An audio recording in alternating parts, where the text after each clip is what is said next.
I was sitting in a police interview room in the mid-sized Midwestern city where I had lived my entire life, with my friend and lawyer, Ralph Boston, sitting next to me.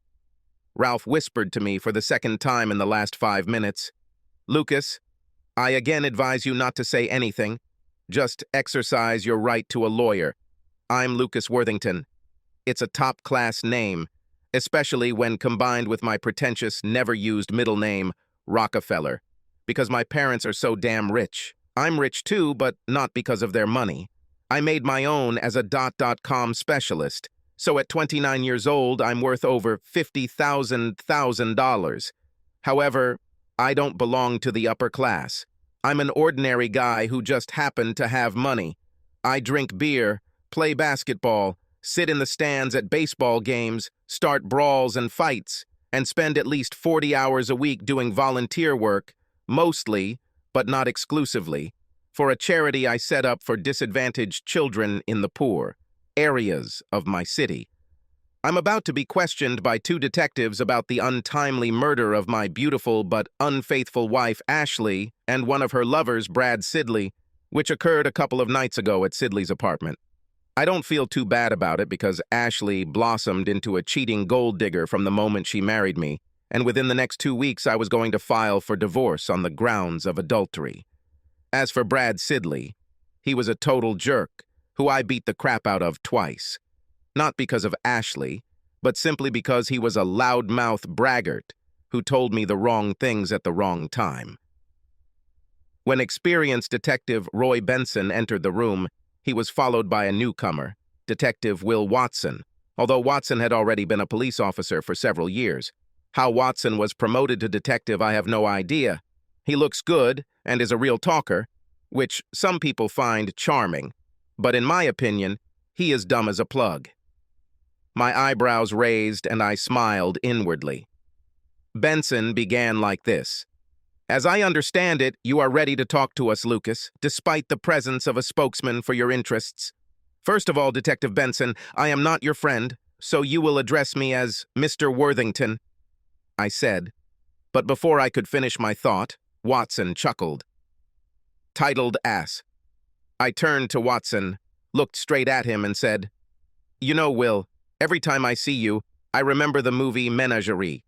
A puzzled expression appeared on his face, but before he could say anything else, I continued, "I remember Dean Wermier telling Flounder, 'You can't live your whole life fat, dumb, and ugly, son.' Well, the quote is not entirely accurate, but close enough. You remind me so much of Flounder, and for the sake of facilitating this interrogation, keep your fat, stupid, ugly mouth shut, or I'll have to do to you the same thing I did in the locker room our junior year at good old Hudson High after football practice. You remember this, don't you, asshole?" It brought back pleasant memories for me, but not so much for Will. In the locker room after football practice, Watson called me a horny weakling and pushed me. I threw him on his ass, hugged him, and stuck his head in the toilet. So, I was suspended from the game, but it was worth it. "There's no reason to say that, Mr. Worthington," Benson snapped. "Then tell your dog on your knees to shut the fuck up. I would like to give answers to the questions, but I'm not going to put up with his behavior," I growled. Watson looked like he wanted to attack me, although he was too cowardly to do so. You may wonder why I was stupid enough to anger a cop who could have made my life difficult, but the reason will become clear later. Benson whispered something to Watson, and he leaned back in his chair, staring at me. Before I was so rudely interrupted, I was also going to say that this interview is only being conducted because your department has agreed to videotape the entire process, and in the understanding that the moment you lie to me the first time, it will all be over. Also, ask your questions efficiently, because I'll be done in 2 hours. "We don't agree to a time limit," Benson said, visibly annoyed. "Obviously, either you didn't talk to Chief Jackson or you didn't listen to him, because I made these terms clear to him and he accepted them. Do you agree, or can I leave now?" Benson and I looked at each other for 30 seconds before he said, "Okay, let's get started." I definitely took off my watch and started the timer function. Benson, with Watson only whispering to him if he wanted to ask something, because he knew that I would never answer any of his questions, began his interrogation. I answered all their questions honestly, although it was clear that they did not believe me because I knew that they would never be able to prove that it was I who killed my cheating wife or her lover. About an hour after Watson whispered something to Benson, he said, "How do you explain the presence of your DNA on Sidley's clothes?" I stopped the timer on my watch, put it on my wrist, and said, "This is your first and only lie. Goodbye," and stood up, after which Ralph and I left. Benson and Watson shouted something after us, but I did not listen and did not attach any importance to their words. Ralph and I walked to his office, located just a few blocks from police headquarters, giggling to each other most of the way. As we entered the closed conference room, Ralph laughed. "I don't know who you are, the bravest or the stupidest client I've ever had. Can I be both?" I grinned. "Why were you so confident dealing with those cops, Lucas?" "For two reasons. Firstly, I didn't do it. And secondly, I have an undeniable alibi, supported by video recording, for the entire possible time of the murder, which, according to the medical examiner, was between noon and 3 o'clock in the afternoon of the 5th of this month." "Where is the video from?" "This is a video from a basketball clinic where I was tested in a city 90 miles from here, and the entire time of which is on video, starting at 11 a.m., an hour lunch break at 12:30, and ending before 4 p.m. It was filmed by a guy whose day job is a police videographer, but I paid him to film it at the clinic because I plan to use most of it for presentations at boys and girls clubs around the country in connection with my charity. I have a dozen copies in my safe at home. Let me ask the paralegal to go with you to get a copy for me." Ralph smiled. "Only after you treat me to lunch. Working with Watson and Benson made me hungry," I chuckled. 2 days later at 6:30 a.m., Watson and about half a dozen other cops served me a search warrant. I'm sure they wanted to wake me up and inconvenience me, but I had already been training for half an hour. Watson had a big shit-eater grin on his face when he served the warrant. "Have fun, idiot," I grumbled, taking out my bike to finish my workout outside. "Don't steal anything. All valuable things are listed in my catalog." Watson responded annoyed. "Fuck you." The two reasons I had no problem leaving them to search my house were because I had nothing to hide and because I had professionally hidden high-tech cameras in every room, which is how I originally caught Ashley cheating, though I never told her about this evidence. When I returned from my bike ride a little over an hour later, the police were already leaving. Watson saw me and with a wide grin handed me a bag of evidence, which, as it turned out, contained a gun. Since I didn't have a weapon, I knew it was planted, but I wasn't worried because the cameras showed it was planted. After checking the cameras, which took about an hour, I immediately called Ralph and brought him up to date. In 2 days, they were going to arrest me. Ralph's friend at the police station alerted him, and he and I showed up at the station just as the task force was about to move out to arrest me at my charity in the most public manner, having already arranged for the presence of 2 local television stations. They were very angry that I stole their glory. I just smiled. Ralph had already petitioned the fairest judge in the local court for a bail hearing the next morning. I spent only 1 night in prison. Those bastards put me in a cell with a real scumbag named Melvin Brixey, with whom I'm sure they agreed to beat me up. This also didn't work for 2 reasons. I caught Melvin off guard by telling him as soon as I walked into the cell that I knew the cops had promised him something if he beat me up. After that, I immediately told him that I was rich and that I was not a failure myself, and if he testified in my favor, then I would pay for the services of the best criminal lawyer in the area who would take his case, and if he didn't like that deal, then he will be surprised by my physical reaction, and that I will not stop until one of us dies. Given his size and background, Melvin would have ended up beating me to a pulp, but he immediately liked me for my aggressive approach. When Ralph met with me the next day at my bail hearing, I told him that I was paying for Melvin's defense and asked his senior partner, a criminal defense lawyer, to meet with Melvin that same day. In parting, I shook Melvin's hand, and the 2 jailers who accompanied me looked at us with their mouths agape. The DA himself was present at the bail hearing. It was an election year. This is a complete asshole who dealt with my father when he was in private practice and got what he deserved. He treated the case as a high-profile one to ensure his re-election. He made very disparaging comments about me, which made me very angry. Luckily, Ralph has a much cooler head than I do, so he tempered the DA's arguments with logic instead of calling him the asshole that he was. Ralph also pointed out the disruption to my charity work that would occur if I was sent to prison, and that I was clearly not a flight risk. I was released on $2,000 cash bail and forced to hand over my passport, but without a wrist monitor. When I returned to Ralph's office, we had worked out our strategy in just over 2 hours. When we finished, we grinned. He immediately had his technical expert review the DVD of my alibi that I had given him. We put the relevant scenes from my home cameras during the police search into an easy-to-display format, and Ralph began contacting the alibi witnesses to tell them to cooperate less with the police. However, the first thing Ralph did was file a notice with the court that we were exercising our right under state and local law to have a trial within 90 days of my arrest, which was infinitely faster than the prosecutor and the court were accustomed to. Most criminal defendants, especially if they are out on bail, want to drag out the process as long as possible. Also, unlike most of the accused, I did not avoid the media. Gave interviews to every reporter who asked for it. Radio, television, newspapers, social media, whatever.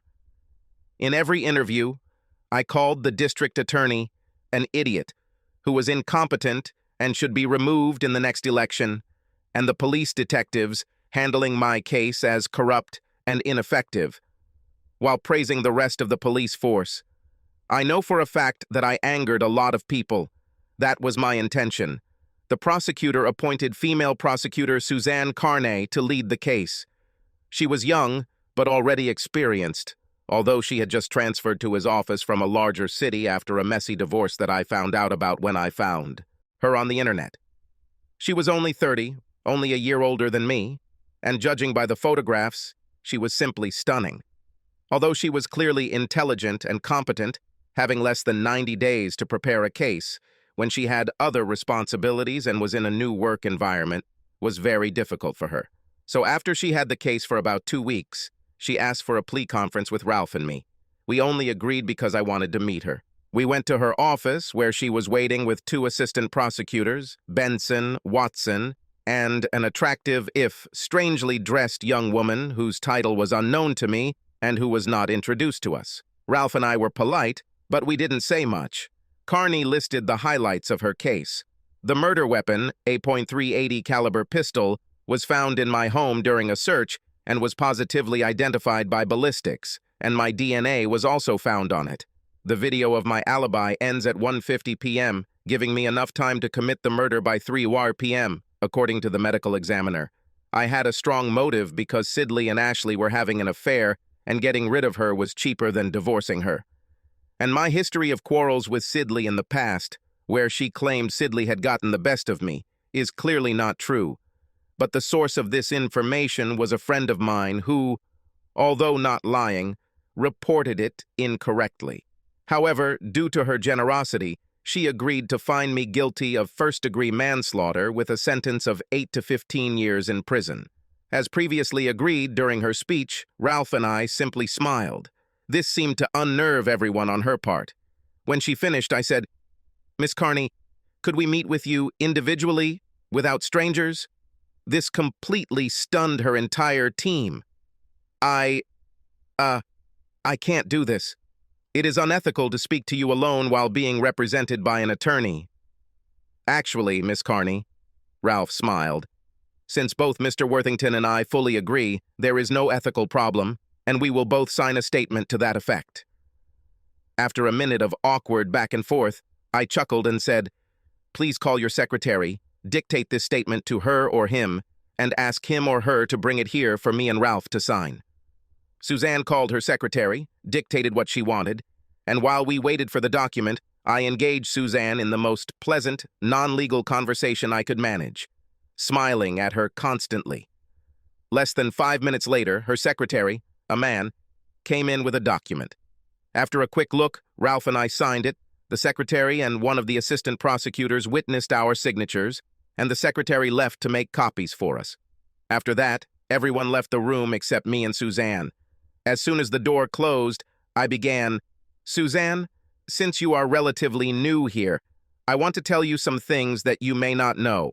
Detective Watson is corrupt, and your boss, the district attorney, is incompetent. If you continue this case, both the police and your office will be completely disgraced. So disgraced that it will be difficult to recover from it. Others who work with you do not have your best interests at heart. Do you have something specific that you want to tell me?" She pouted. "No, I will leave this for the court if you decide to continue. Just a warning that nothing is as it seems, and you should take a closer look at the discovery of the gun and my alibi. I don't want you personally to get it for this. If you do not investigate further, I suggest you ask the district attorney to reassign the case." "Why do you care?" She pouted again. "Because I like you, and I'm looking for a new relationship since my cheating wife has passed away, and would like to get to know you better," I answered with a smile. Obviously, Suzanne was stunned because she just stared at me with her mouth open for 2 whole minutes. Finally, she regained the ability to speak and asked, "Are you serious, or is this some kind of trick?" "I'll tell you how serious I am. I know that your favorite artist is Bon Jovi, and on my iPhone, I will buy you and me 2 front-row tickets to his show in New York from a friend of mine for his next concert in exactly 123 days, and I invite you to come with me." I smiled, taking out my iPhone. After another long pause, she said, "You are crazy. Just tell me whether or not you accept my plea deal, which expires after today." "Miss Carney, I'm sorry if I upset you. Perhaps after finding me not guilty you will change your mind, and I will be as kind to you as I can. However, to answer your question, I reject your offer and any future plea bargains because I am innocent." At this moment, while she was still in a semi-shocked state, I quickly took her hand, kissed it, and left the room. As we were leaving the building, passing Watson, I gave him the middle finger. Ralph chuckled. "How did everything go?" he asked. "She turned down my offer of a date at a Bon Jovi concert in New York, but she was interested in me. I'll try again after the trial. Given what happens there, will she ever talk to you again?" "I hope so," I chuckled. "Maybe she'll develop a sense of humor." "Dream," Ralph laughed. "I don't want to spoil the outcome of my trial for you in advance, but I have to say a few things. The DVD we gave the prosecution with my alibi appears to cut out at 1:50, but if you continue to play it for another 30 minutes, it resumes at 1:50 and shows me until it cuts off at 4 p.m. If the prosecutor's office or the cops had continued to play it instead of cutting it off at static, they would have seen it. In addition, the prosecutor's office was under the impression that Ashley and I did not have a prenuptial agreement. But there was one, although the only people who knew about it were my business lawyer Ralph and her friend, who witnessed the signing, but now lives over 2,000 miles. We listed her as a witness on a long list, but the prosecution was never able to contact her, and under local rules, we were not required to reveal what witnesses might say. Fortunately, we got a good but unsentimental judge, although, given the strength of our case, anyone would have been suitable. The jury was selected in just 2 hours. Our jury consultant and Ralph were pleased. Although we felt we were doing well, there was no reason not to select good jurors. The prosecution began with the medical examiner presenting photographs of the gruesome death and the time and cause of death. Between noon and 3 o'clock in the afternoon of the 5th, 2 380 caliber bullet wounds to Sidley's head and a through one, from which Ashley died, were his main statements. Ralph's only cross-examination was aimed at establishing the exact time and manner of death. The police witness who assessed my financial situation testified how much money I would have to pay Ashley if we divorced. Since adultery is not grounds for divorce proceedings, and there is no evidence of a prenuptial agreement, Ralph scored many points by introducing into evidence a prenuptial agreement that limited her payment in the event of a divorce due to infidelity to only $50,000, and in the event of a divorcee for any other reason to only 1,000 Ts. Ralph also embarrassed the witness by asking if she had ever tried to contact my business lawyer to see if there was a prenuptial agreement and not just based on what she had heard from Ashley's friends. Her answer, no, brought a look of disgust on the faces of several jurors. Suzanne then called a ballistics expert who positively identified the .380 caliber pistol found in my home as the murder weapon, and a DNA expert who testified that my DNA was on the weapon. Ralph cross-examined to make it clear that the ballistics expert did not personally know how the gun was found, and the DNA expert testified that there was no DNA on the bullets in the gun, and that, given the locations on the gun where DNA was found, she could have gotten there by transference. Up until this point, Suzanne seemed confident. She got her first real indication that her case was falling apart when she called her star witness, Detective Will Watson. Watson testified about the search warrant for my home, how within 30 minutes Corporal Cheryl Billings, one of the officers conducting the search, found the gun, called Detective Watson, picked it up in his gloved hands and put it in an evidence bag, while Detective Watson looked at it. His testimony only took about 20 minutes. When Ralph stood up for cross-examination, he held in his hand the remote control for the courtroom's large screen projector. "Detective Watson, what were you wearing on the day of the search?" asked Ralph. I don't remember." Ralph showed a photo taken outside my house with all sorts of police officers around, taken by a camera on the front door, which showed him wearing dark blue trousers, a light blue long-sleeve shirt, a distinctive red and yellow tie, black dress shoes, and a tweed sports jacket that seemed bulky. "Is this a photograph of you on the day of the search, showing your clothes?" Yes, it seems like that," Watson replied. "I didn't ask you if it was similar, whether your clothes on the day of the search are shown in this photo or not. If necessary, we can call Corporal Billings or other officers to testify." Ralph growled with hostility. Yes. This is exactly how I was dressed on the day of the search." "How often do you wear this tie?" "It's not often, actually. It's a new tie, and since it was an important day, I decided to wear it," Watson replied. "Have you ever been to Mr. Worthington's house before the day of the search?" After a pause, beginning to suspect something, Watson replied, "I do not remember. Don't remember. Are you friends with Mr. Worthington or his ex-wife Ashley?" "No." "What reason could you have for being in their house at any time other than during a search?" "I can't remember a single one." "You've never been to the Worthington house other than the day of the search, have you, Detective Watson?" Ralph growled. After another pause, Watson shifted in his chair and answered, "No. Here's a video of someone taking a green toothbrush from Mr. Worthington's bathroom," Ralph continued immediately, showing the scene from the camera in my bathroom. "Is that you with your characteristic yellow and red tie, Detective Watson?" I've never seen this video before," he mumbled awkwardly. "Probably not," Ralph chuckled. "Just answer the question." After another delay, yes. "Similarly, are you the one who takes some of the red and white clothes from the laundry basket in Mr. Worthington's laundry?" Another delay, yes. "Did you take the gun out from under your tweed jacket in Mr. Worthington's closet, rubbed it with the green bristles of a toothbrush, then rubbed it on your red and white shirt, and then put it in the top drawer of the closet near the window in Mr. Worthington's closet?"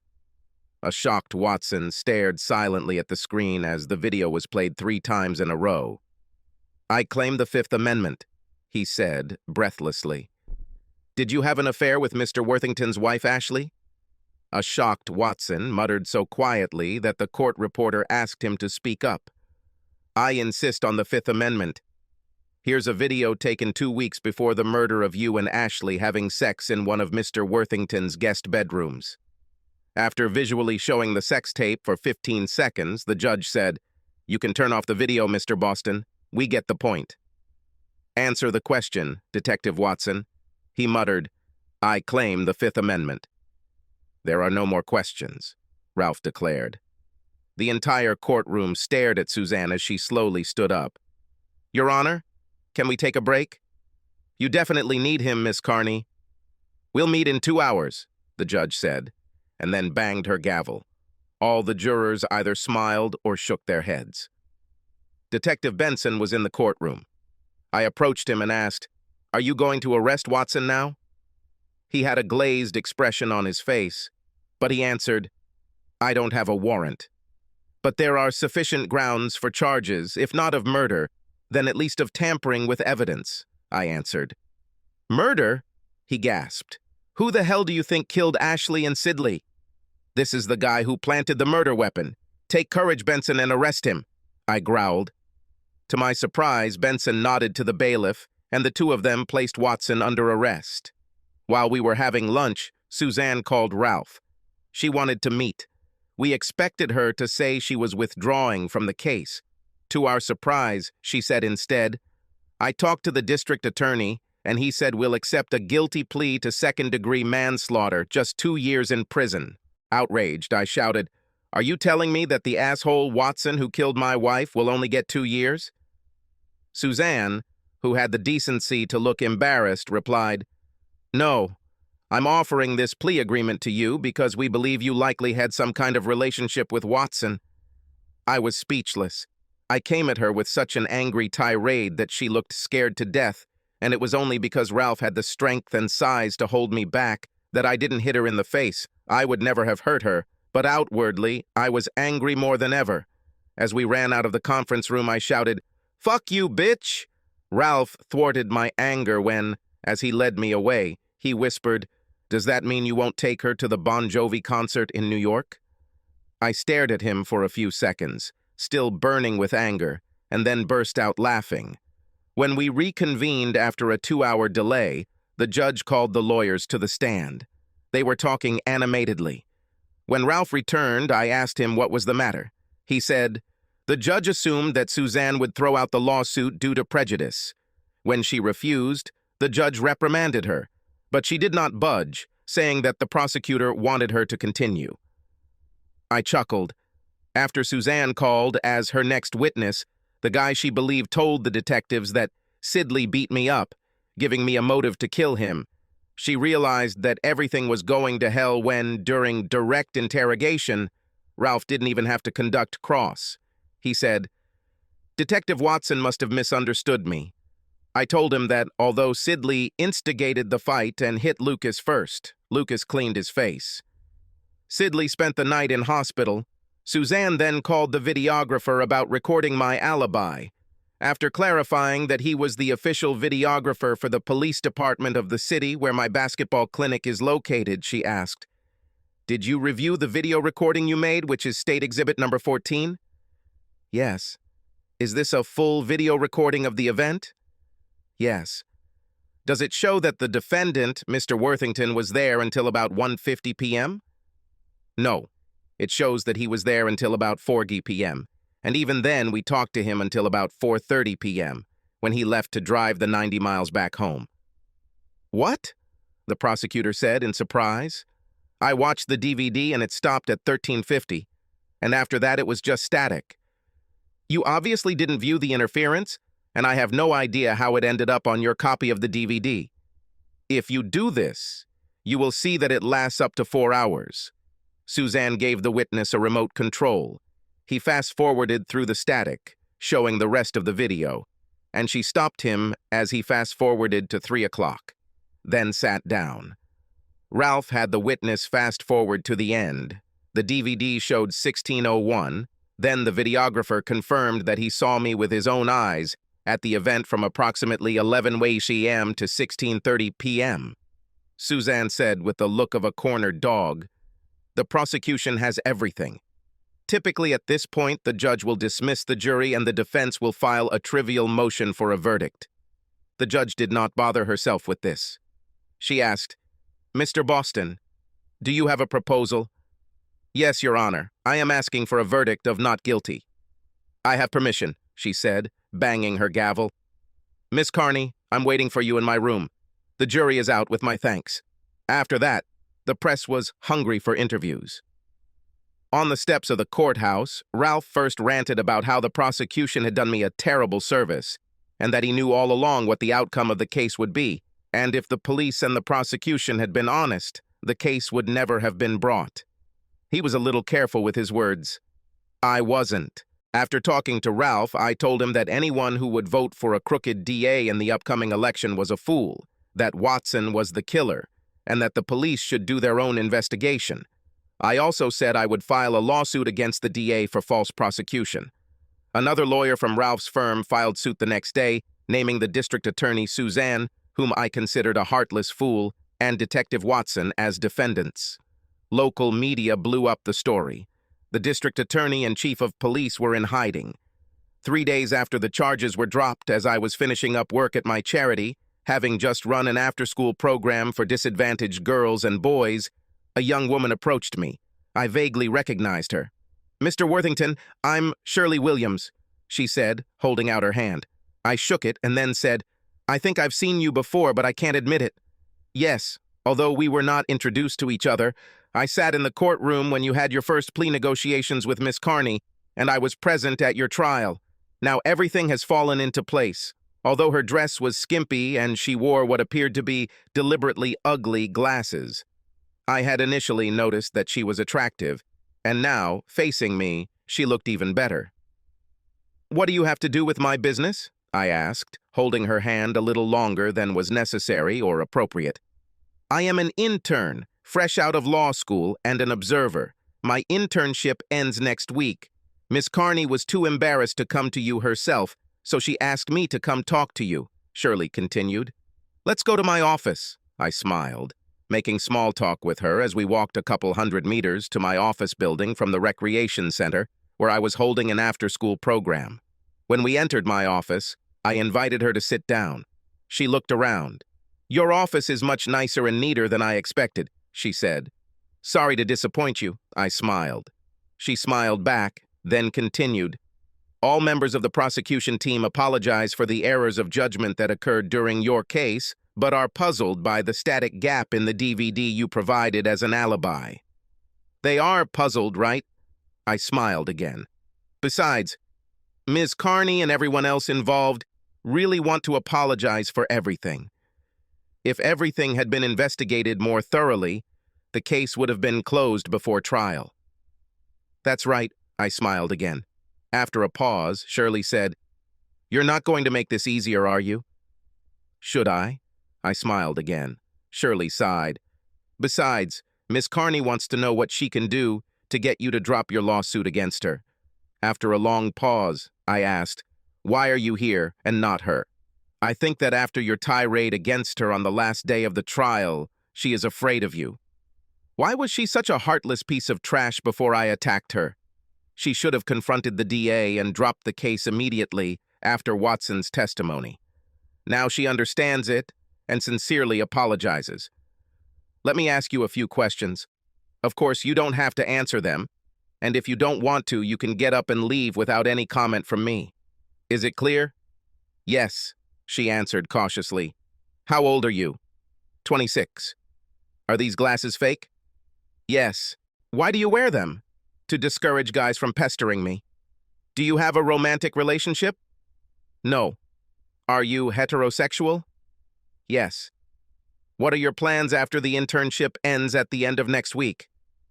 I hope that I will be offered a job in the prosecutor's office, but if not, then I will find a job in a local law firm, since I like the area. I already have 2 possible vacancies. What are you doing on Saturday evening? As of today, I have no plans. Maybe my roommate and I will go to a club. What is your personal mobile phone number? XXXXXX. All my questions and all her answers were asked completely dispassionately, without emotions or facial expressions. After a long pause, I said, Tell Miss Carney that if you are offered a job in the prosecutor's office, I will drop the lawsuit against her. Tell her to tell the DA that if he makes a sincere public apology, Watson will be charged with the murder of my ex-wife, not just for his current falsification charge, and if you are offered a job in the DA's office, I will drop the case against him. Shirley chuckled silently. Are you teasing me? I replied stoically. In no case. In fact, let me put this in writing. I went on the computer, wrote down what I just said, printed it out, signed it, and dated it. At the bottom, he added, "Otherwise, we'll see you in court." I handed the paper to Shirley. She looked at it, smiled, and said, "Thank you, Mr. Worthington," and extended her hand. I shook it and said, "You're welcome, Miss Williams." Looking out the window and seeing her leaving my building, I called her on her cell phone. She took it out of the pocket on the side of her purse, looked at the caller ID, and smiled, answering, "Shirley Williams." "Hello, Miss Williams," I said. "Lucas Worthington." "Isn't this the Lucas Worthington I just met?" she asked with a slight hint of amusement in her voice. "The same one.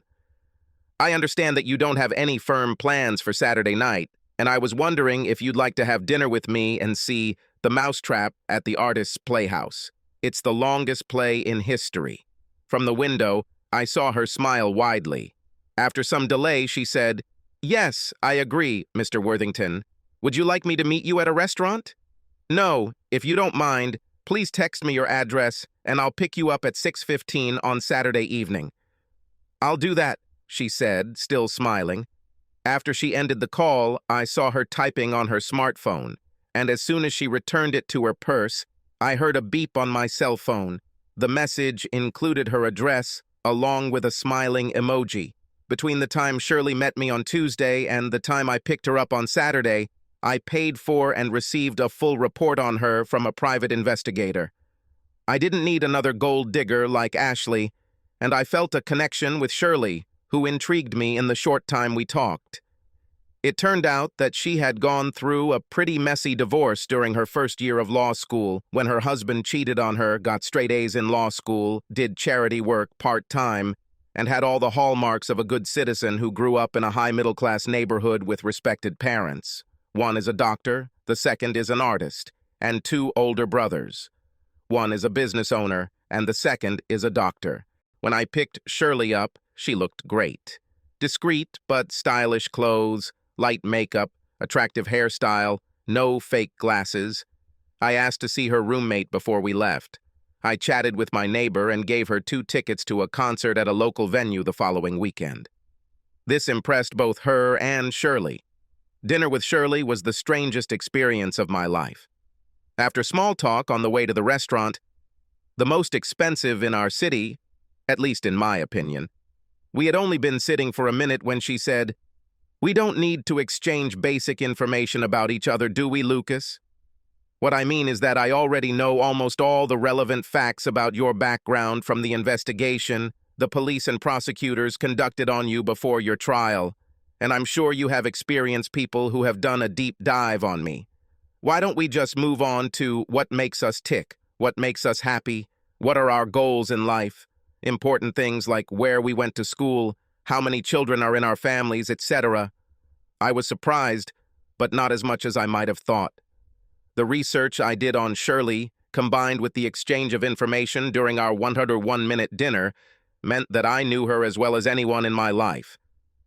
We had to skip dessert in order to get to the show on time, but since we both stated that we weren't big dessert fans, it wasn't much of a problem. The Mousetrap is an Agatha Christie comedic, murder mystery with a resolution at the end. Neither of us had ever seen it before, but we both loved it and decided that the 2+ hours we spent watching, it was worth it. When the performance ended, it was 11:15. Shirley became more and more comfortable with skin-to-skin contact, and I became more and more appreciative of her body and personality. When we got to my car, I asked, "Would you like to go to a club or do something else? The evening is not too late for us 20-year-olds. She looked into my eyes the way a cobra or a mongoose, I couldn't tell which, looked at its prey for a long time before answering. Her answer, a question, really, was the most surprising part of an amazing evening. After a deep breath, she asked, "Have you ever had sex on the first date?" It took me a while to realize the question, but I didn't ask her to repeat it. My measured answer was, "No. Why are you asking?" "Well, we know each other as well as people who have been meeting every weekend for months. The only thing we don't know about each other is how compatible we are between the sheets, or on the kitchen table, or in the pool, or... You get the idea. I feel a strong sexual attraction to you. If you feel the same way about me, let's make this the first night for both of us, she said stoically, and then smiled widely. I moved closer to her, hugged her, and gave her a series of short kisses with increasing passion. The last one wasn't short. It lasted a good 2 minutes, and cemented in my mind that she was a great kisser and a very warm person. When we broke the kiss, I asked, "Would you like to see my engravings?" She laughed and replied, "Let's." Only stupid people get into an intense relationship right after they've just gotten rid of a cheating spouse, Shirley through divorce, me through murder. Clearly, Shirley and I are idiots. When we got to my house, our sexual encounter was not intense. We didn't tear each other's clothes off.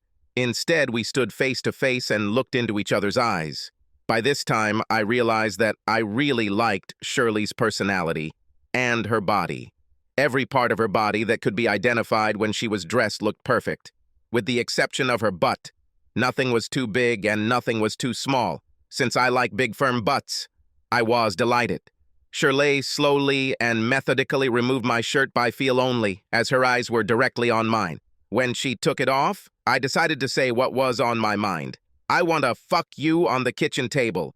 Without hesitating for a second, she replied, "Bent over him or for me to lie on him? Last thing. You do everything yourself?" She chuckled.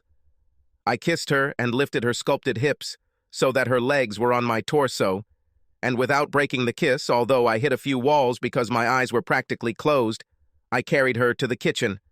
Luckily, there were only documents and a few pieces of stainless steel on the table.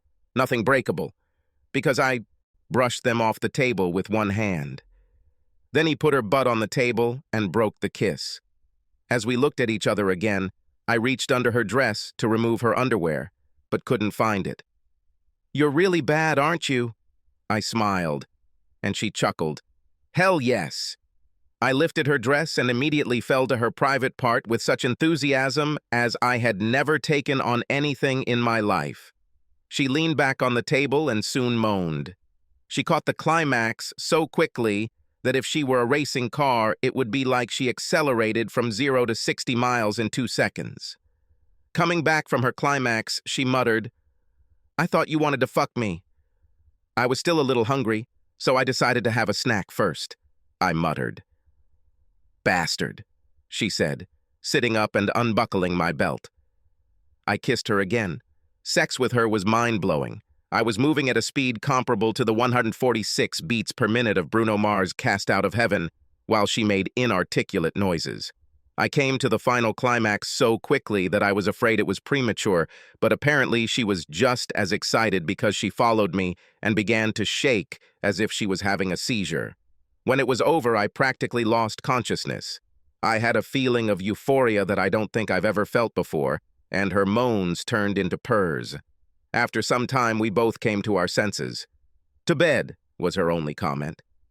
I jumped around until I kicked off my shoes, pants, boxers, and one sock, while she pulled her dress over her head and unclasped her bra. She jumped into my arms and I kissed her periodically, bumping into walls every now and then as I stumbled up the stairs to my bedroom. Although it wasn't an intentional decision on our part, we ended up spending the entire weekend together.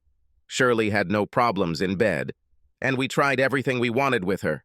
Outside of bed, she was more pleasant than any other woman I knew, cheerful, genuinely affectionate, playful, and easy to talk to on a variety of topics, from the mundane and mundane to the serious and spiritual.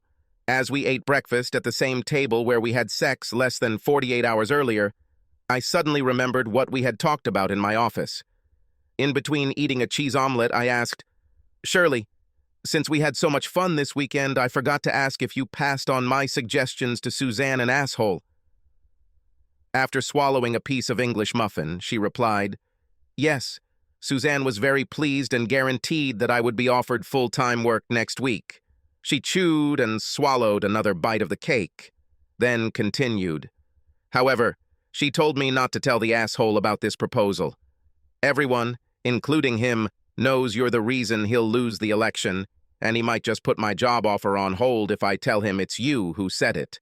Plus, she thinks he'll never apologize, and besides, she wants your lawsuit against him to continue. I nodded in satisfaction and agreement as I continued to eat. What's actually funny is that Suzanne asked if you were interested in her personally. I think that despite your tirade against her on the last day of the trial, she is hoping for a relationship. After this comment, she gave me a sinister grin. I grinned back. This won't happen. I found something better. I smiled and finished my breakfast. When I parked in front of Shirley's house, she became more open than any other person in my life. So, Lucas, we've known each other for a few days now, and we've discovered that we're more compatible with you in and out of bed than anyone else we've ever known or considered possible. Do you know what you would do if you were really smart? She chuckled and then kissed me on the lips with a quick but meaningful kiss. You would ask me to move in with you this weekend, with the idea of giving you a ring after we've lived together for a few months. After another kiss and a smile, she walked out the door, jiggling her nicely big, firm ass, and walked into the building without looking back. I thought deeply for about 30 seconds. Then he took out his cell phone, dialed the number that was now number 1 on my contact list, and when Shirley answered, he said, "Listen, Shirley, I just had a better idea. Why don't you move in with me next weekend?" "Why would you, Lucas? This is so unexpected." "Are you sure?" "Yes. I thought a lot. It seems like forever." "Okay," she laughed, "but you'll have to pay my share of the rent because Judy won't be able to do it herself." And she ended the call. Tricky bitch. I chuckled to myself. I could go on for many more pages about how stupid we were to jump into a relationship, how amazing it was that it not only worked out, but made our lives better than they could have been, how both accepted my charity work, although she was a tough prosecutor, and how everything was right in the world. But one episode will tell you everything you want to know. I was in the courtroom when Shirley Worthington, 8 months pregnant, delivered a masterful closing argument in Will Watson's murder and obstruction of justice trial in the deaths of Ashley Worthington and Brad Sidley. In her final statement, she convinced everyone that Watson was in love with Ashley, was outraged that she was having an affair with Sidley, and decided to kill Sidley in order to get her under his control and frame me. Unfortunately, he was careless when shooting Sidley, and one bullet passed through him and into Ashley, killing her. As the jury left the courtroom, I gave Shirley a big hug and kiss and gently rubbed her belly, telling her how proud I was of her. By the time we returned from afternoon tea, no more than an hour had passed since the jury began deliberating. She had received word that the jury had reached a verdict. After the sergeant major said, "Guilty," on all counts, I waited while Shirley accepted congratulations from everyone around here, even from opposing counsel. When it was my turn to congratulate, I whispered in her ear, "Tonight I'll give you a nice bubble bath. I'll have your favorite food delivered from the most expensive Italian restaurant in town. I'll give you a foot massage, and then we'll have sex." Shirley smiled, kissed me, and said, "Sounds like a good plan. At least now that you have me, you won't be able to get me pregnant."